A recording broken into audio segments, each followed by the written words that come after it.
Hello, everybody, and welcome again to my Boomer Buddies podcast. If you're a subscriber, welcome back. If you're new here, I think you're going to really like this content.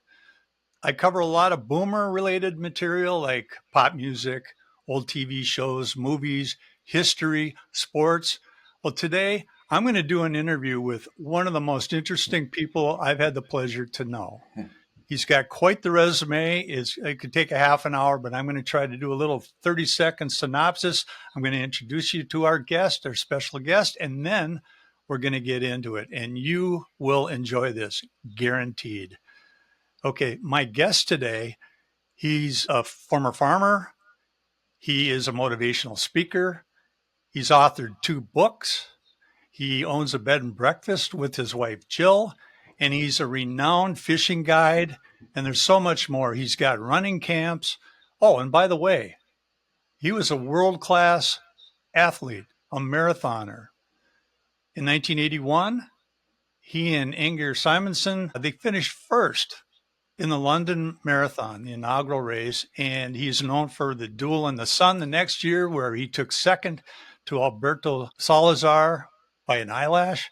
And that is such an amazing accomplishment. Oh, by the way, he's in the Long Distance Runners Hall of Fame. Other than that, he hasn't had much of a life. Obviously, he's had ups and downs, joys, pitfalls, and everything. He's an open book, and we're going to talk about this great boomer's life. And I'm so pleased to announce my newest boomer buddy friend, Mr. Dick Beardsley. Dick, welcome to my Boomer Buddies podcast. Oh, Rick, man, you're giving me shivers with that introduction. That was very kind of you. And I am so excited about this and reconnecting. We graduated from high school 50 years ago. And, I'll be honest with you, we went to Wayzata High School and so much has changed around that area as far as, I grew up hunting and fishing and trapping and milking cows and things like that. And now it's when you're 10 miles from Minneapolis, you knew it was going to change. And it did. And so I don't even get back anymore. And I've never been to one of our class reunions or anything like that.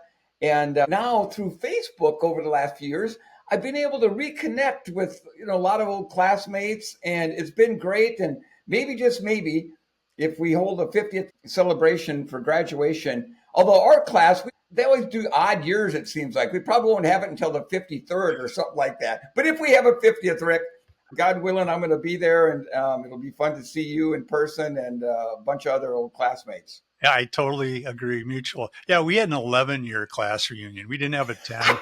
I remember that. They sent me an invitation. I'm going, 11 years? Who dropped the ball on the 10th one? I'll tell you what, our class president, Bucky Manning. Bucky, you betcha. We need to know what's going on. Anybody on the committee, let us know. Did I mention that you do a podcast as well?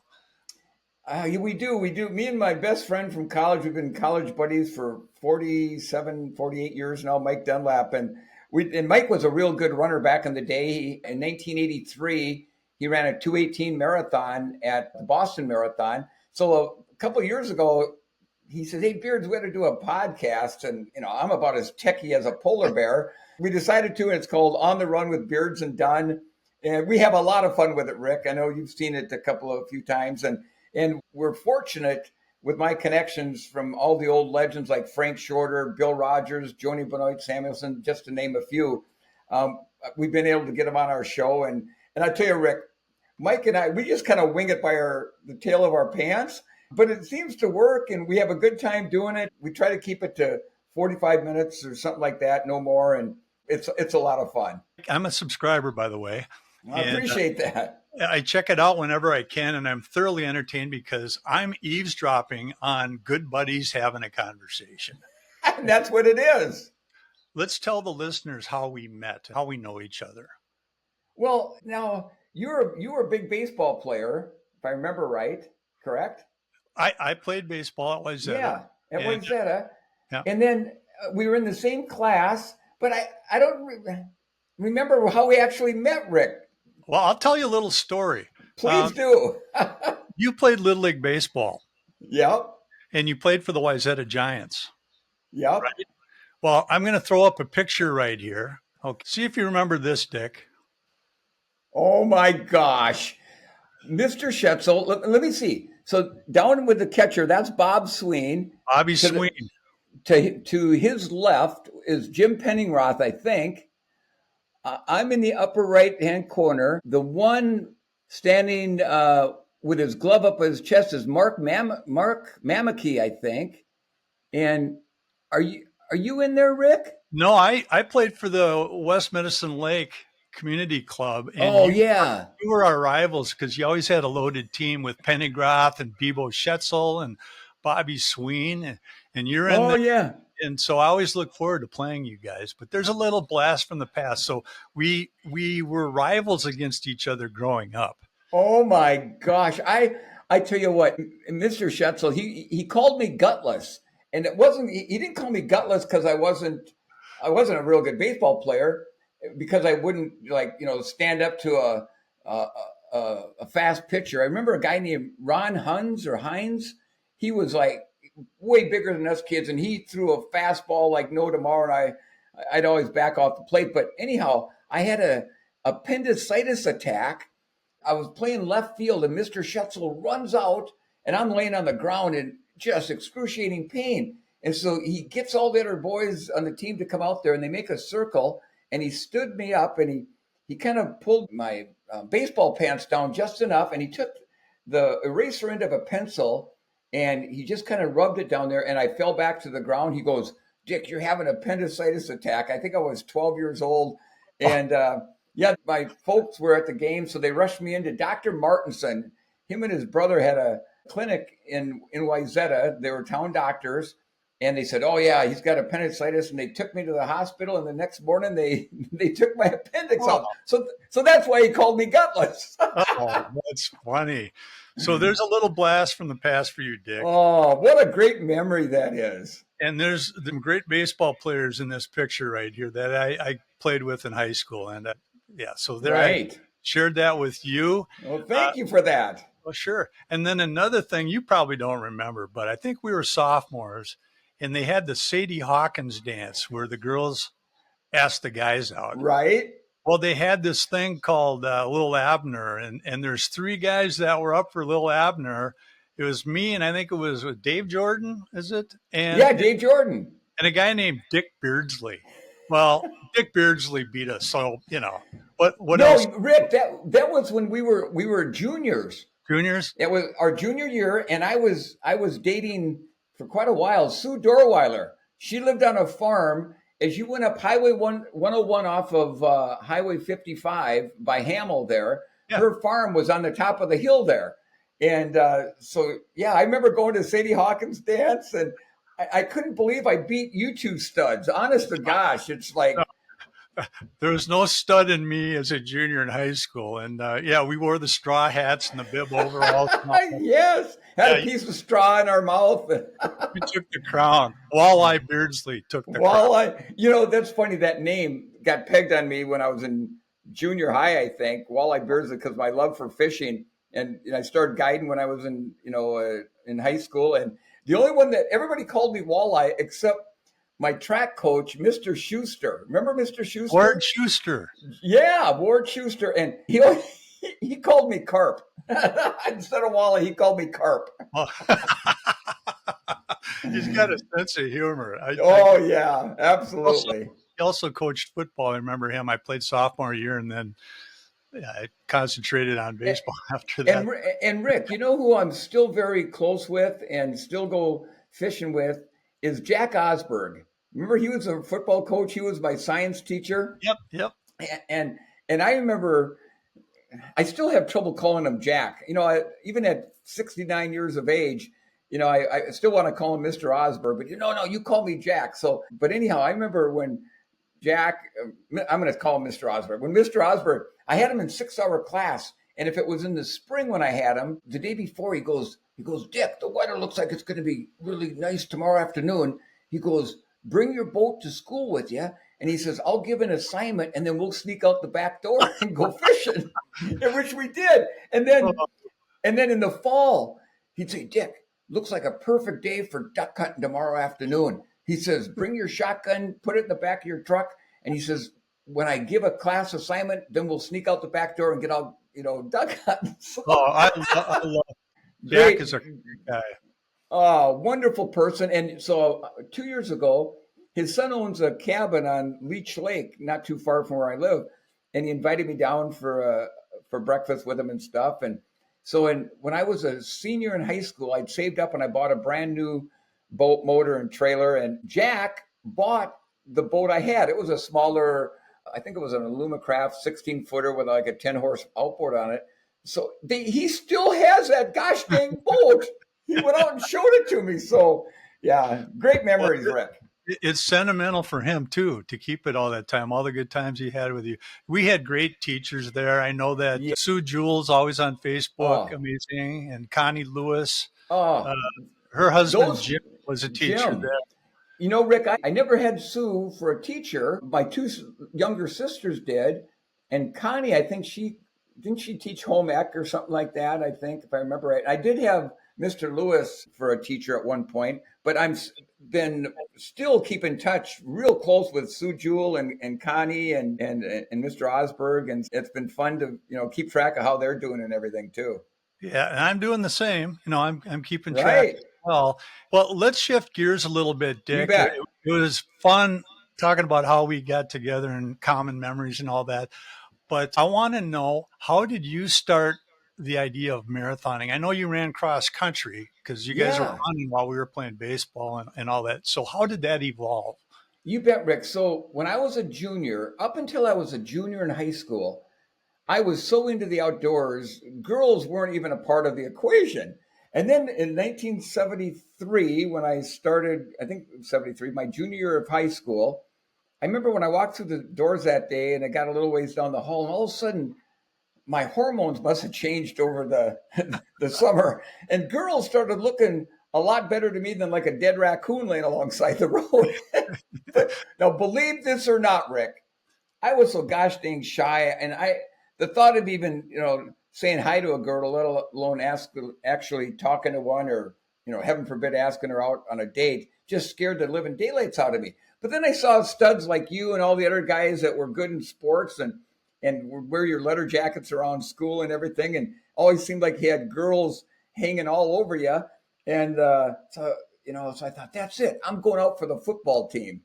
So long story short, I went out for the football team. Coach Schaefer was the head coach at the time, and he tried to talk me out of it. He says, "My gosh, Beards, they're going to crush you like a pop can out there," and I wouldn't listen. And anyhow, I got gang tackled that first day of practice, and I remember getting up out of that pile of guys, Rick, and my helmet was on crooked, my shoulder pads were sticking out, my football pants were down to my ankles, and I'm thinking, there's not a girl alive that is worth going through this. And I quit. And a few days later, it might have been Grant Waddell. He was a cross country runner and one of our classmates. And he says, "Beard, you ought to, you didn't do so well with football. You ought to come up with a cross country team." Well, I had no idea what it was, but I thought, how hard can running be? So I went out for cross country, and Coach Gary Riedel, he was an English teacher. He was our Yeah. cross country coach. I didn't even know they made running shoes. I had on a pair of like these Jack Purcell bumper tennis shoes. Nobody other than our age knows what those even were. But I had a pair of black nylon socks that came up to about my knees. We used to have to wear white gym shorts for gym Yep. class and stuff. Well, I couldn't find mine that morning. So I went to my dad's dresser, and he had a pair, but my dad weighed, probably 80 pounds more than I did. So I had to cinch a black belt around my white shorts. So I get out of my little truck, and all the guys are just hooting and hollering, laughing at me, That'll And get the girls. That'll get the girls. yeah, that'll get the girls coming to you like flies to honey, right? And so Coach Riedel says, "All right, Beards or guys, we're going to do the around the block run." Well, I thought, I've never run before, but I'm stubborn enough and determined enough I can go around the block. So anyhow, he lines us up. He blows his whistle, and off we go. And anyhow, if you remember, our high school was on Vicksburg Lane, and we went up to the County Road 6, took a left, went down another road, and then we come out all the way down to County Road 6 by the workhouse. Back then, the Hennepin County Workhouse. It was a big farm back then. Yep. And then we took a left and then went back to Vicksburg and came back up the road to the high school. Well, that route is 3.2 miles long that we did. And I had to walk the last mile. By the time I got back to the high school, my teammates and Coach Riedel had already showered and gone home. But I crossed into the parking lot. I thought, my gosh, Dick, I don't know how far you just ran and walked, but you made it. It just kind of excited me. And, I wasn't very good. I got shin splints so bad the first couple of weeks I could hardly walk. I didn't make the varsity team, but I was on the JV team. And then that following summer, between my junior and senior year, I ran every day that summer. Not real far, but that was my goal, was to run every day. And I came back into my senior year and was fortunate. I became the number one runner on our team, which wasn't saying a lot, but it just kind of took off, Rick. And I never did make it to the state meet in cross country or track, but I'd fallen in love with the sport. And it seemed like the further I ran, the better I was. And so that's where it just kind of led up to the marathon distance. Now, wasn't George Ross a mentor of yours? Absolutely. So George was a year ahead of us, and George was a stud. Yeah. And Jody Ross was in our class. Then Charlie Ross, or Teresa, she always went by Charlie, was a year behind us. And then Susie was behind her. And then Tim and Tom came a little bit later. They were quite a bit younger. And the Ross family, George and Carol Ross, they were like another mom and dad to me. They really were. I spent a lot of time over there. They took me under their wing. And in high school, George and I were like inseparable. And George, I remember that the summer between my junior and senior year, I'd be over there just about every day, late afternoon, early evening, to go for a run with George. And they lived out in the country there north of Hamel. And we do this 10-mile run that went through the little town of Hamel. And that last 3-4 miles, I mean, nobody was talking. I mean, we were hammering in it. And George always, he always pretty much crushed me. But because of running with him and kind of him taking me under his wing, and his dad, Joe, always being at my, meets, even after George had graduated, Joe was always at every meet I ran in, and always so encouraging. And so I owe a lot to the Ross family, that's for sure. And then you went to South Dakota State, is that correct? Well, before I went there, I went to the University of Minnesota at Waseca. Oh. And it was a 2-year college, and which now is a federal prison. So it kind of tells you about where I got my degree from. I tell you, Rick, every coach I had and every person in my life that was involved in running helped me get to another level. Like in high school, Coach Riedel, I don't know that he ever ran before, becoming a coach or anything like that. He probably didn't know a lot about coaching, but he made it fun. And, we didn't have a lot of guys out on the team, and nobody got cut, and he made it a lot of fun. And that, I think, was important for me at the time. And then when I got into college and I could run further distances up to 10,000 meters, I seemed to excel a little bit better and a little bit more. And then I had a coach there, Coach John Folkrod, and I'm still very close with him. He's in his 80s now, wonderful person. And one day after practice, all the other guys had gone in, and Coach Folkrod is timed me doing quarter-mile repeats along the edge of a cornfield. And we got all done, and him and I are walking back into the locker room, and Coach Folkrod put his arm around me and he says, Dick, I really believe you can become as good of a runner as you want to be. And Rick, I never, ever forgot that. And there were times after that, especially when I got out of college, that I thought, is it worth going after this? And there were times I thought about not doing it anymore. But then I always thought about what Coach Folkrod said. And then I got a partial scholarship after school there to run for the Jackrabbits out at South Dakota State. That's where I met my best buddy, Mike Dunlap. And Mike and I became instant friends. I remember going out there for my first year, and we went in early before school started to start practice. I got to the room where we're going to meet before anybody else, and I'm sitting over in the corner, and pretty soon all the other guys, come in. They hadn't seen each other all summer long, and I just felt out of place almost.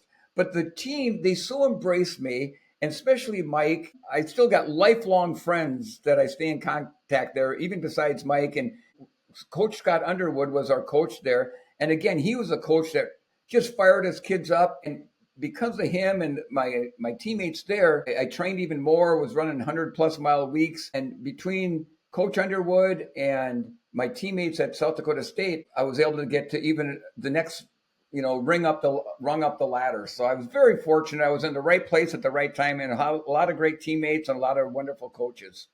And you had something to do with that too, your determination. You've got some fire that burns in you to run 26.2 miles.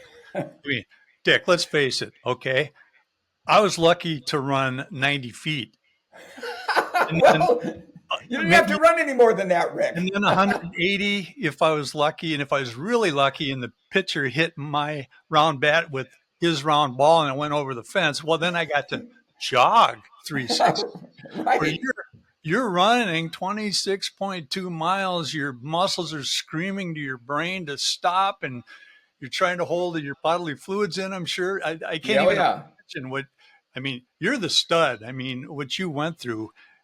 What brought you to the point to become a world class marathoner? Yeah. So, Rick, I never, honestly, in high school and college, even after college, I never thought it would take me to where it did. But here's what: when I got out of college, I decided I'm going to see how good of a runner I can become. And I didn't know if that meant the Olympics, which was so far beyond what I was even dreaming about at the time. But I wanted to see, just because I didn't want to get my age now at 69 and look back and say, gosh darn it, why didn't I try when they had the opportunity? I didn't have any kids at the time or anything like that. Lived on a shoestring. I was, running twice a day, sometimes 3 times a day. I was, doing my fishing guide business in between, so I was putting in a lot of hours training, and things just eventually took off. But I ran my first marathon at age 21 in 1977 at the Pavo Nurmi Marathon, and it's still around over 50 plus years in Hurley, Wisconsin. And, I didn't know how to train for one. I think my longest run was like 10 miles. And I ran like 2 hours and 47 minutes, but I thought, I'm never doing this again. Well, that fall, that was in August. And in October, they had what was called the City of Lakes Marathon, which was kind of a prelude to what the Twin Cities Marathon is now. And it was 4 loops around Lake Calhoun and Lake Harriet in downtown Minneapolis. And I finished, but after that one, I really swore I'm never going to do this again. Well, once that bad taste gets out of your mouth, I remember thinking, I guess, I'm still alive. So I guess I could have pushed myself a little harder. And that's when I really started taking it serious and thinking, okay, if you're going to be a marathoner, you need to train the proper way. And that's when everything kind of just took off.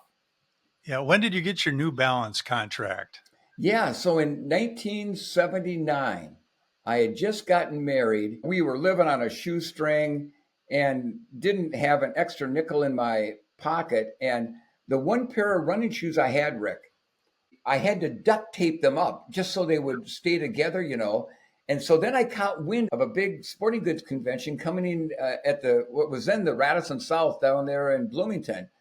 And so I thought, man, I'm going to go there and see if I can get a shoe sponsorship. Now, at the time, I'd run like 2 hours and 31 minutes, I think, in the marathon, which, isn't bad, but it's nothing close to world class.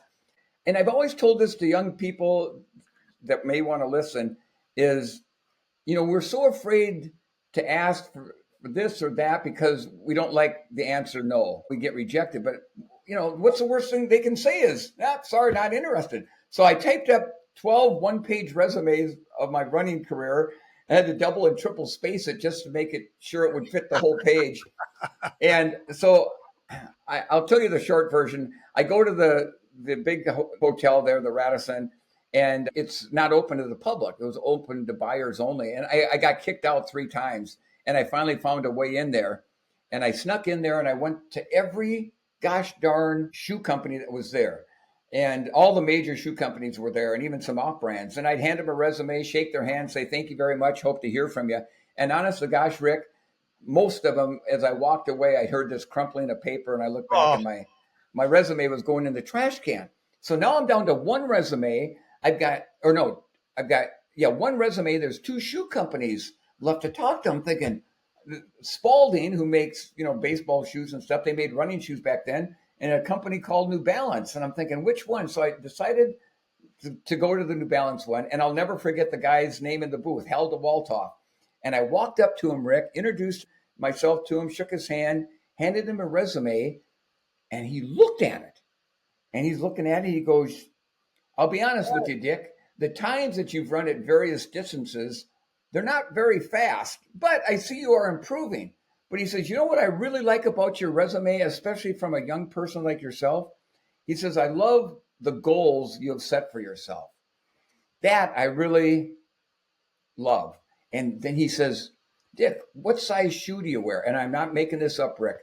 I turned to him, I go, what size you got? I was ready to chop off my toes if I had to, or, stuff papers in the end to make them fit. And I go, about a size 9.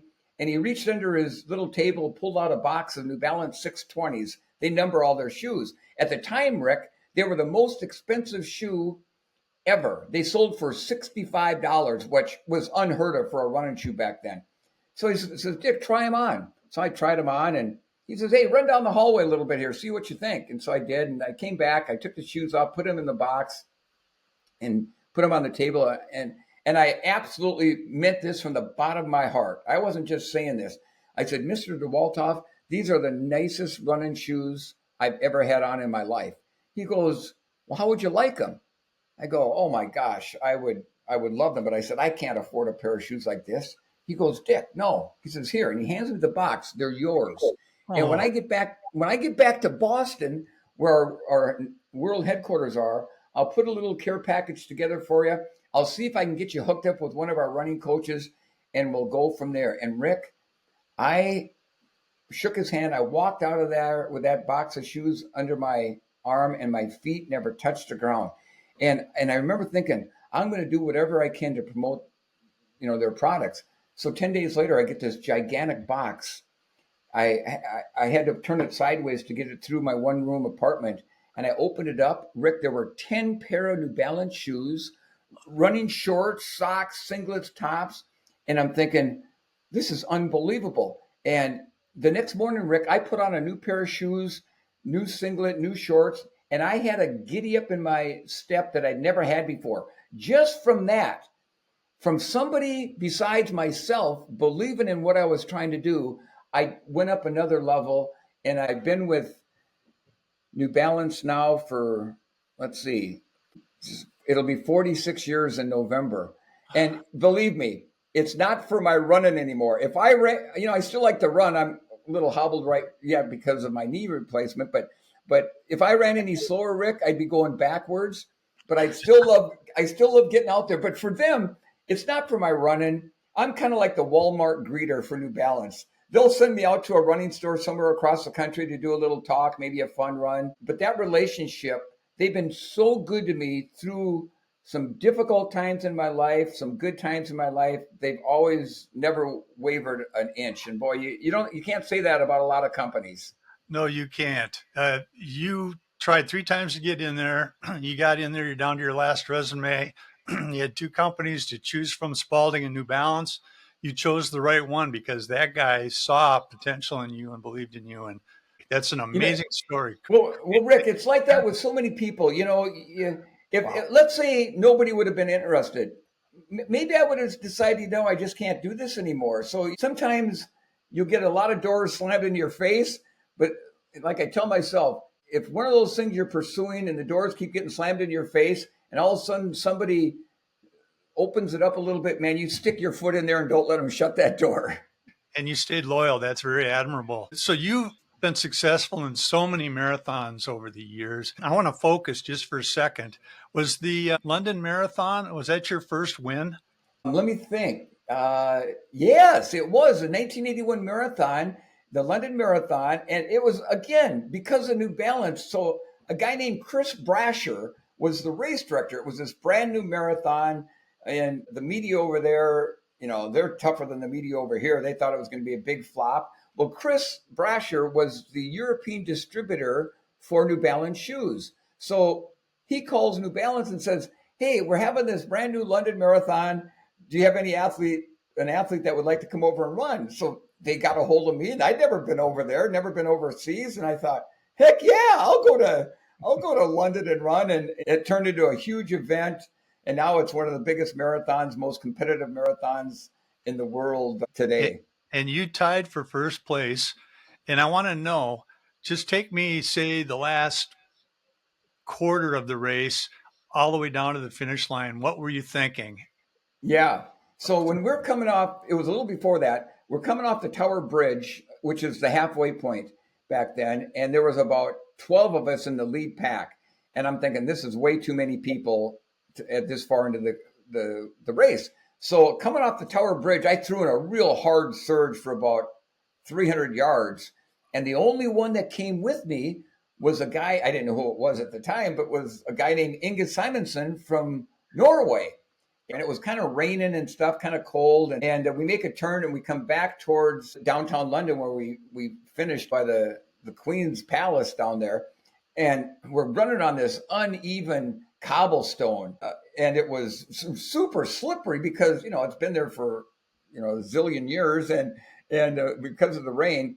So anyhow, I'm doing everything I can to try to break away from him. And I can't. And Inge never really surged on me. He'd come up on my side. Like I'd throw in a hard surge and he came up on my side, but he never would try to spurt in front of me. And I kept doing this all the way to the finish line. So finally, with about a quarter mile to go, I turned to him and I go, "What do you think?" And I didn't say, "Do you want to finish together?" But I go, we both are just hammering and we're down right down towards the end of the race. And he said something back to me in Norwegian. I hardly could speak English, let alone Norwegian. And so I wasn't sure what he was saying or anything. So I'm not kidding you, Rick. Both of us now, we're sprinting towards the finish line. The crowds are going absolutely crazy. And we didn't look at each other, but I was on his right, I think, if I remember right, if I believe. And anyhow, my left arm comes down, his right arm comes down, and we grasped hands. We went up like this across the finish line. And it was something I'll never, ever forget. And since then, Rick, Inge and I have become wonderful friends. And because we both ran 2 hours, 11 minutes and 48 seconds that day, and that was both of our personal bests up to that point. But because we were the first winners, even though in the slowest winning time ever at the London Marathon, every about 5 years, they bring us back. Me and Inge, our families, they pay for everything. And it's like, you're like royalty because records come and go, but they can never take away those first winners. And it was awesome. I've got a clip of that, Dick. It's just a really short, probably 18-second clip. I'm going to play it now. And if you could just kind of maybe relive that a little bit for us. Yeah. Here we go. There's no sound. This is coming down the end. So Inge kind of turned to me and grabbed my arm. And now we're just about to the finish line. And right at the very end, we hold our arms up and 2:11:48. And it was just an incredible experience for both of us. Gave each other a big hug. And the neat thing about that, Rick, is one of my grandmas came over from Norway and settled in Minnesota. So we've got those connections there, and we still stay in touch through Facebook. And like I said, about every 5 years, they bring us back, and it's a great reunion, him and I, that's for sure. Well, with the marathon whole thing for you, there's so much meat on that bone. Maybe we could just do a show on that some other I know. time. I want to keep going because you have so many things on your resume in life and the highs and lows, and I just want to keep going. What was life like after the spotlight? I know you did some farming. You just take us chronologically what you did after your marathon. You bet. Slowed down. So I almost win Boston in 1982. I finished 1.6 seconds behind Alberto Salazar, the world record holder at the time. And it came down to right at the very end, and I got beat.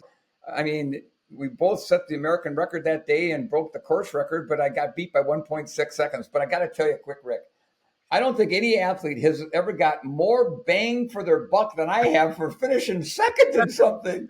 Honest to gosh. So, and then everybody, I remember Sports Illustrated came out with an article and said, not only will Dick Beardsley make the Olympic team, many of them picked me to win a medal. And things couldn't have been going any better. I signed a big contract with New Balance where I was making more money back then at the time that I could even, dream about. So I ran Boston. I went and ran New York City that fall against the advice of my coach, Bill Squires, against the advice of my family. You don't have to go up against Salazar until the Olympic trials. Anyhow, I hurt my Achilles tendon during that race Mm. and hobbled in, ran like 2:18 that day, and thought, when you're young, you think it's just going to go away. Instead of taking some time off, I kept training, training, training. Finally, the Olympic orthopedic doctor, I can't think of his name right now, in the fall of 1983, I had to have major reconstructive surgery. He built me a new Achilles. So Mm. basically, it kept me out of the '84 Olympic trials and trying to make the team, which would have been my best shot. And I couldn't run for 2 years. And then I decided to give it one last shot. I qualified for the 1988 Olympic trials, and it was either I was going to Seoul, South Korea on the Olympic team, or that was going to be my last race as a so-called elite runner. My training had gone well, but it was just one of those days I felt like I was pulling a plow behind me. And when I finished way behind, I had a smile on my face. I get a little choked up. I had no regrets because running had taken me, Rick, so much further than I ever thought it would. And then the plan was to move on. Still going to run, just not at that high level anymore. And my whole goal in life was to move to the dairy farm I had, and was to milk a bunch of cows, raise a bunch of kids, do my fishing guide business, and life was going to be grand. And it absolutely was until November 13th of 1989. And I got in a real bad farm accident, got wrapped up in a piece of farm equipment, and Ooh. almost lost my left leg, almost lost my life. Number of surgeries to put my left leg back together. Twice they thought they're going to have to amputate it. Anyhow, I made it through that, and I couldn't do the farming anymore, and it was a tough go anyhow, with the price of milk so low and everything. So then I just started doing my fishing guide business full time, but was in a series of a few more accidents, more surgeries, and this and that, on a lot of pain medication. And then, gosh dang, I became addicted, Rick. I became addicted to the opioids, which you hear a lot about nowadays, and it was brutal. I mean, growing up, I didn't drink, smoke, never done any illicit drugs. I never stole as much as a piece of bubble gum, and the addiction it overtook my life, and it overtook my life, and I got to the point where I was forging my own prescriptions. I knew I could go to jail, but all that mattered was to get the drugs and take the drugs and make sure I didn't get caught. And thank the good Lord, in September of 1996, I got caught. And I knew I was in a lot of trouble, but I was so thankful and so blessed that I was still alive. I knew the only chance I had, if there was any chance at all to get better, was to be 100% truthful and take responsibility for my actions. And because of the athlete I once was, it got a lot of media attention. Yeah. I was given probation. I got into treatment, and I've had 30 years of sobriety from the narcotics, Thank God. and Thank God. yeah, and I thank the good Lord for it every single day, because I was probably pretty close to going to bed one night and probably never waking up again. So Mhm. I've been blessed in so many ways, so many times. Oofta. Dick, you are incredible, inspirational, even from afar, just following you in the news and everything. Knowing your personality and your character from way back, I knew you would be okay. Just from a distance, I knew you would be okay. And you're feeling everything from the heart. That's who you are. You're a genuine This person. is who I am. To take responsibility, even viewers and listeners, he said, my life's an open book, Rick. You can ask me anything. Here he is. He's Dick Beardsley. That's why he's so beloved by so many people. He's so open and generous. He always asks about you, and he cares about you, and he really means it. Well, we feel the same way for you, Dick. Well, I appreciate that, Rick. I know it, I really do. Thank you so much. You got through that. It wasn't easy. It still isn't easy. Every day is a blessing, and you take it Right. that way. And I feel the same way with my cancer being in recovery. Yes. I take everything and I'm thankful for it. I understand your feeling there. So you're a motivational speaker. When did that start? I want to know. Well, Rick, I remember in grade school and stuff when the teacher would be up at the chalkboard, going over an assignment, and he'd start having kids answer the questions. And oh my God, I remember slinking down to my little desk, Of course, he'd always pick me. And I just was not good standing up in front of people. Well, then, so Rick, when I was a junior in high school, I became the president of the Wayzata Livewires 4-H club. So because of that, I had to get up in front of the kids in our 4-H club, run the show and everything. And that's the hardest part. I have my little buddies out there doing spitballs at me and stuff like that. And then, yeah. And then through 4-H, I was able to go to the Minnesota State Fair like 2 or 3 years in a row. And I did fishing demonstrations in front of hundreds of people. And so that got me a little bit more used to standing up in front of people. And then when my running kind of took off and I would get invited to races around the globe, a lot of times the race director would say, "Hey, Dick, would you mind getting up and saying a few words at the pasta dinner the night before the race?" And I thought, no, that would be fine. And so I did that. And then when I was fortunate to get a little successful in running, you come back to the town you're from and other towns, like the Lions clubs, the Rotaries, those types of organizations, they're always looking for a speaker. You don't make any money, but you get a free meal out of it. And so I'd always say, sure, I'll be happy to come. Well, then one time I'm speaking at a noon Lions meeting in Detroit Lakes. And afterwards, the owner of a company there came up to me and he says, "Dick, man, I love what you had to say. Do you think you could come and speak to our company of about 500 people?" I said, "Sure." He says, "How does $500 sound?" And I'm thinking, $500? And I'd never gotten paid a dime. I thought, yeah, that sounds great, and it just kind of built from there, Rick. And I love getting out there and doing it. And I used to do a lot more before COVID hit. And then when COVID hit, it's been a long journey to get companies are slowly starting to bring people in and stuff. No, it's been very fun. And I tell you, my wife Jill sets up all my speaking, and she asks, what kind of message do you want? And here's what I do, Rick. Listen, if people say, "Oh, you're a really great speaker," I'm not, but I'm a really good storyteller. And so what I do, Rick, is I use life stories. We all have them, and everybody can relate to them because it might not exactly happen that story to them, but they know what a life story is about. So I use life stories to get the message across. Rick, I tell you, when you're up on that stage and you get those people at the edge of their chair waiting for the next word to come out of your mouth, that is more powerful than any of those opioids I took 30 some years ago. Honest to God, it's pretty amazing. Your other passion besides running is fishing. Yes, that is probably my biggest passion ever. My dad started taking me fishing when I was 2 years old. I started guiding, I say quotes guiding, when I was 12. A friend of my dad's had a cabin on Lake Minnetonka, and he had a little aluminum boat with a 5-horse on there. And so I'd take, my dad's buddies out, and they'd give me like $20. Well, you're a 12-year-old kid making $20 for taking people fishing. When I started saving all my money. And when I turned 16, I bought a brand new Lund guide boat, it was called. It came with a trailer and a 20-horse Johnson. And now I could go to all these lakes around that area. I remember running an ad in Outdoor News, which I still get to this day, Dick's Guide Service. And when I was, 14, 15 years old, and people call up, they go, "Yeah, I want to talk to Dick about his guide business." And I go, "Well, you're talking to him." My voice is a little squeaky. They go, "No, we need to talk to your dad, the guide." I go, "No, my dad doesn't guide. I do." I do. And Rick, I tell you, I've been doing it ever since, 50 plus years now.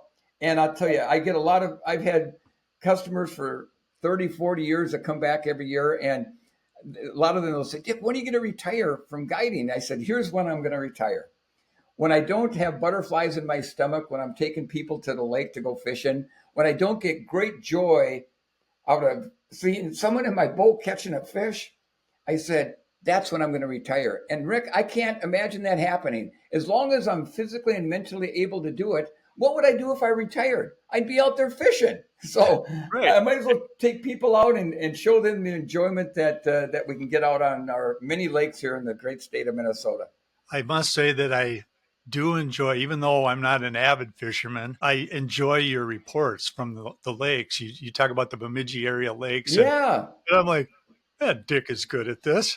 Well, He's so good at this. And I want to take my oldest son, and even my youngest, but my oldest son loves to fish. I would love to bring him up there and have oh, him experience fishing with you. I want to we make got that. to do it. We got to make that happen, Rick. Honest to God, because I tell you, we would have an absolute ball, all three of us. The stories and the fish, oh my goodness. Yeah, yeah. My son would give me the business so much about all, the tall tales I used to tell, and the two of us, they're telling, maybe stretching the truth a little bit would be a Well, well, that's only a good fisherman does stretch the truth a little bit. That's just what being a fisherman's all about. And you also own a bed and breakfast with your wife up there.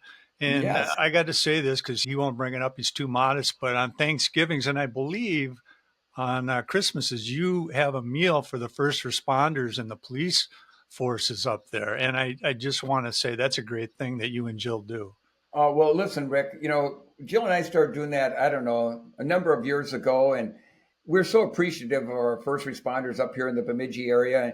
And then one of our Lucan's grocery store, they're our main grocery store. It's a family owned grocery store in town. Well, they started hearing about it. So now they supply all the turkeys, the hams. They give us a $500 gift card to buy all the other Awesome. essentials.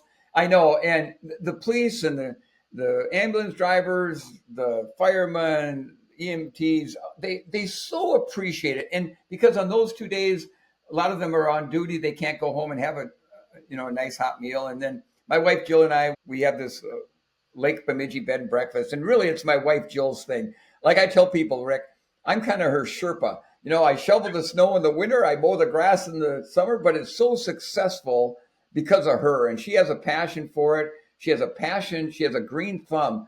In the summertime, the shrubbery and the beautiful flowers she has growing on around our inn it's absolutely amazing. So she does an awesome job with it. Well, I've seen the website and everything. It looks beautiful. I might have to grab Sharon and go up there too. Absolutely.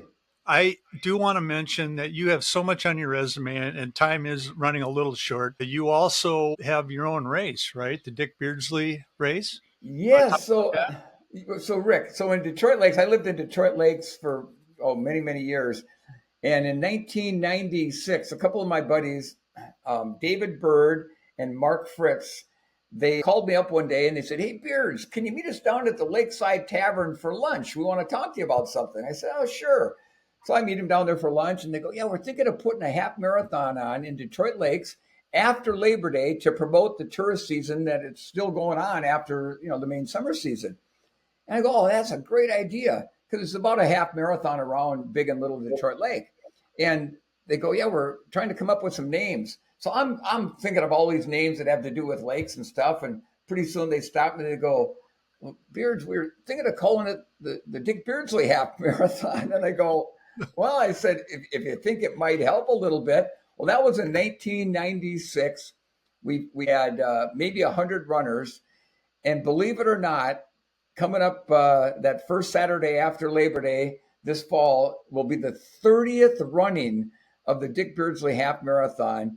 And Rick, now we get 3,000 runners that come to Detroit Lakes every year for it. And I get way too much credit for it, Rick, because it's got my name on it.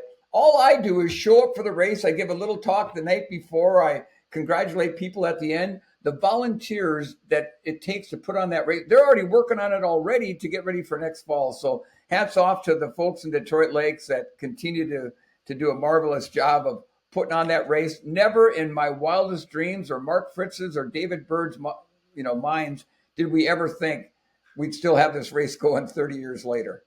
Well, that's a testament to you. You're an ambassador for marathoning and you get some recognition for that. That's awesome. And it helps the community. Another thing, you're also a published author. You have 2 books, correct?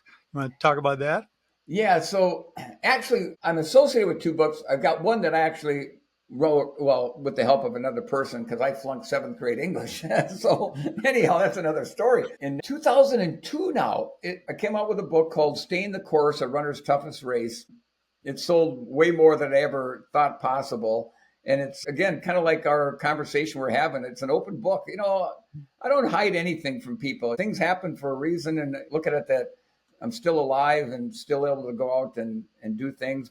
And then the other book was The Duel in the Sun that John Brandt wrote. And John Brandt came out to our northern Minnesota area here and multiple times interviewed me, and then interviewed Alberto Salazar back in Eugene, Oregon, where he lives. He put this book together, and it's a fascinating book because it doesn't talk just about that race. It talks about our different livelihoods. He grew up in Boston, or he was born in Cuba, and then they fled the country when he was 2, but grew up in the Boston area, was a high school All-American, was an NCAA multiple champion many times, got a full ride scholarship. And I was a kid that didn't hardly, make the high school cross country team, went to a little 2-year agricultural college. And yet somehow we met in this epic race, the Boston Marathon in 1882. And it's an incredible book that John wrote. Yeah. Now I might have to read that again so I can remember what happened back then. And I do want to mention something personal here that's affected both of us. Your son, Andrew, an Iraq war veteran, he succumbed to depression. And I have a brother that did the same. Now, Andrew was 31. My brother was 34. And I don't want this to be a downer or anything, but it's a No. real thing out in the world, and it's affected more families than people realize. You're going to get emotional, I'm sure, and I probably will too. The love that your son and my brother brought to our lives enriched us. That had to be such a devastating time in your life. How have you gotten through that through time? Yeah, Rick. So my son Andy, at 21, his life was kind of, he wasn't sure what he wanted to do, so he joined the Army, and I was so proud of him, And he was in Germany for a couple of years, then he got deployed to Iraq, and he was a gunner on Black Hawk helicopters, and so he had to shoot people. He got shot at. He lost one of his best friends he grew up with over there, and anyhow, when he got back, he suffered from post-traumatic stress disorder, and I can't tell you how many times he would tell me, he goes, "Pop, it's such an honor to serve our country." And then on October 4th of 2015, just outside of Detroit Lakes, he took his life. And I was absolutely devastated. I was on a guide trip that morning, had forgotten my phone. I got back to my truck, and I had a call from a police officer in Detroit Lakes that said, "Can you call me as soon as you can?" And I couldn't get a hold of him. So I drove home, and I noticed a police car and another car parked outside on the street by our house, and I didn't think nothing of it. So I walked in. I told my wife, Jill, "Hey, hon, I'm home." And she wasn't back in the kitchen. So I walked around to the front door, and there was a police officer there, along with a social worker, I found out later. And Jill turned to me, and Jill was Andy's stepmom, but they were close. And she turned to me, white as a ghost, and she goes, "You need to sit down." So I sat down on a chair, and this social worker comes over, and she says, "Mr. Beardsley, sorry to have to tell you this, but your son Andy, he took his life this morning." And honest to God, Rick, I fell off the chair, and I was hyperventilating so bad. I thought I was having a bad nightmare and that I would wake up from it. But of course I didn't. But my son Andy, he was a wonderful, wonderful young man. And, I know he fought with a lot of demons, but what brings me peace and actually happiness is knowing, Rick, that those demons are no longer there. Yep. And to know that someday I'm going to be able to put my arms around Andy and give him a big hug again. That's what keeps me going. And I know this. And Rick, the last thing my son Andy would want me to do, and I felt like doing it those first little bit, is to go curl up in a ball in a corner and never come out. That would be the last thing my Andy, because he loved life. It got to him, that whole PTSD, you just never know. And yeah, it's something you've dealt with your brother. And I do 23 push-ups every single day in honor of Andy and the 22 veterans that take their life every day, and one present day service person. So listen, they're out there putting their life on the line every single time, man and woman. We need to be so thankful for what they do for our country and whatnot. And I'm thankful for my brother, and I know you feel this way about your son, for having touched our lives the way they did. They left wonderful legacies, really, tribute to the life they did have on this earth. And you're right, Dick, we're going to see him again. You betcha. Great. I'm going to kick my brother in the butt, and then I'm going to give him the biggest hug, heavenly hug. Sounds like a good plan, Rick. That's how I see it. You've had such an amazing, interesting life, and we just kind of touched the highlights. I want you to come back again anytime you want and visit. And maybe we could do, if you have a favorite TV show or, Yes. we can cover that. We can riff on that and just have a good old time and music. This channel is for anything boomer, any memories, good and bad. We like to bring them and feel them. And we felt memories today, Dick, and it was a beautiful thing. And I just want to thank you for coming on and sharing your life, your interesting life story with all the Boomer Buddy listeners out there. I do want to, in the show notes, I want to plug your bed and breakfast. I want to plug your podcast, On the Run with Beards and Dunn. I want to plug your books, everything in the show notes. So if you're watching on YouTube or if you're listening on Buzzsprout or Spotify, I want you to check out the show notes. Dick, just a final word before we sign off for this episode. Well, Rick, I can't thank you enough. This hour has gone by so gosh darn quick. And, like you said, we just kind of, touched on a few things. But listen, I can't thank you enough for having me on, for reconnecting, back to our years in high school 50 years ago. And it's just brought some great memories back. Keep up the great job with your podcast. It's really a fun thing that you have, and it's fun to listen to. And again, I look forward to seeing you in person, and hopefully you can come up to the Bemidji area. We'll get out in the lake with you and your son, and we'll have one heck of a good time, I promise you. We're going to make it happen. I don't know if you know this, but I don't eat fish because I choked on bones when I was a kid. My son gives me the business all the time about that. I have a feeling if I come up there, it's going to be a little different for me. You are like my wife, Jill, man. Listen, I pride myself in my fillet skills. I promise you, Rick, you will not find a bone in any of the fish that we eat, because that's part of the deal. You guys come up, we're going to have a big fish fry, and I promise you, you will not find any bones. If you do, I'll give you, I don't know what I'll do. I'll take you to the hospital and have them take that bone out of your throat. All right, Ricky, if you're watching this, I'll be a big boy. We'll go up and hang out with Dick, and I will eat fish for you. All right? Dick, a pleasure. Thanks, Rick. For my Boomer Buddies podcast, I'm Rick Reed. And for Dick Beardsley, thanks again for coming on.